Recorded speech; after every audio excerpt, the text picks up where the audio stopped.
Afterlife by Gary Soto, chapter 3, page 40. I was going to say goodbye to Rachel, a girl I knew when she and I were little.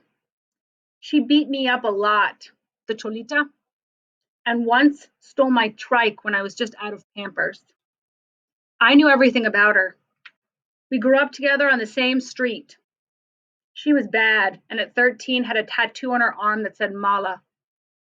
In time, she wiggled into a tight dress and looked fine, but she was always a tough, crazy, and a mess.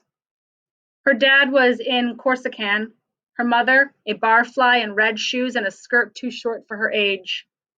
Well, I don't blame her. Rachel was one of the reasons why I became a ghost. That evening I was killed, she and I were going to hook up. I liked her a lot, even when she sometimes taunted me by saying, "You remember when I used to kick your ass?" Rachel, my girl from childhood. I would go through the pain of yet another deadly exit if it meant one long kiss from her. A swap of tongues, a tight embrace under the full moon of October. Yeah, I would do it again. When I passed through the wall of her house, she was sitting on the couch, the TV muted.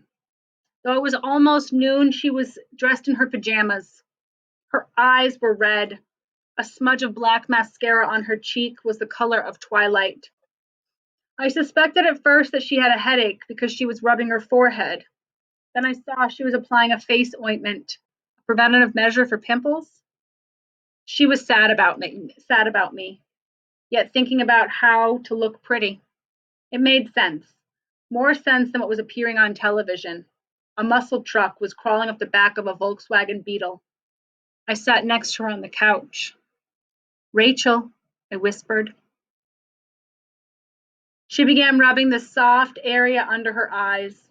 A small mirror rested on her knees. "Rachel," I called, "it's me, your novio, who never got home." I had to reflect on that piece of truth. Was that really my status, a novio, a boyfriend? I was claiming a title I hadn't earned. We hadn't even danced together, let alone walk hand in hand at school. She stopped fussing with her looks when I blew a coldness on her throat. When I blew on her ear, she felt a presence. She put down the jar in her hand, stood up, the mirror flashing as it fell to the floor. She touched the top button of her pajamas and buttoned it. The girl was modest. "Rachel," I mouthed, "I never even had the chance to hold your hand." She wet her lips with the butt of her tongue. "Oh, Chewy," she remarked absently. She was thinking of me after all. "It didn't hurt that much," I lied. Touched that she thought of me. I closed my eyes and shuddered at the pain of the knife in my lower back. That had hurt. And it had hurt to watch my blood spill and pool in the corner of the restroom. I opened my eyes because I'd seen enough. Rachel crossed the living room and stood over the floor furnace. She was cold from my presence. The cuffs of her pajamas fluttered from the wavering rise of heat. I looked down at the mirror on the floor. Couldn't see myself, only a crack in the ceiling. "Rachel," I said in a pleading voice. I wanted her as my girl. My loneliness was as deep as that mirror. What else could I do but feel self-pity because the one life I had was gone? I sat on Rachel's couch using all my will. I snapped off the television set. The monster truck had been climbing onto the back of a Chevy Nova Super Sport, the kind of car I would have gotten had I lived. The destruction in an egg of light and the television screen went black. Rachel put her hand to her mouth. She brought the hand from her mouth. "Chewy."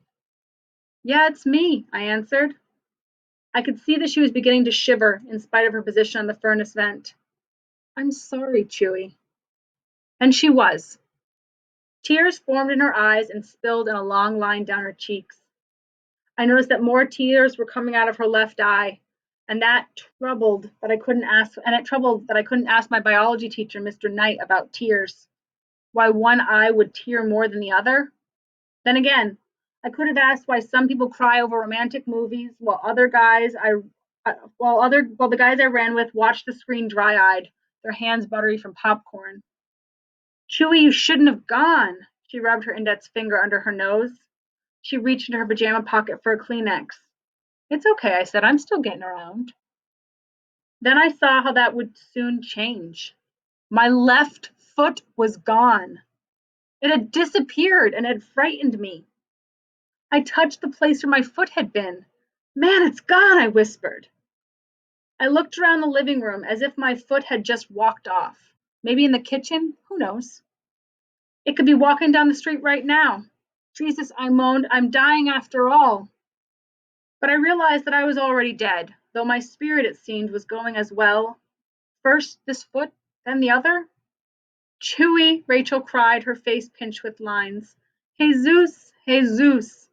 Jesus, I wondered. Was she calling for Christ or for me? A 17-year-old ghost disappearing one body part at a time. She cried over the floor furnace with her face smeared with mascara, pushed away at the wall. She walked down the hallway that led to the bedrooms, but I didn't follow. I heard the water running in the bathroom, the shower went on. It was time for me to leave the house. It was time for me to see my parents. Two souls who were crying, maybe in front of the muted television, over the loss of a son.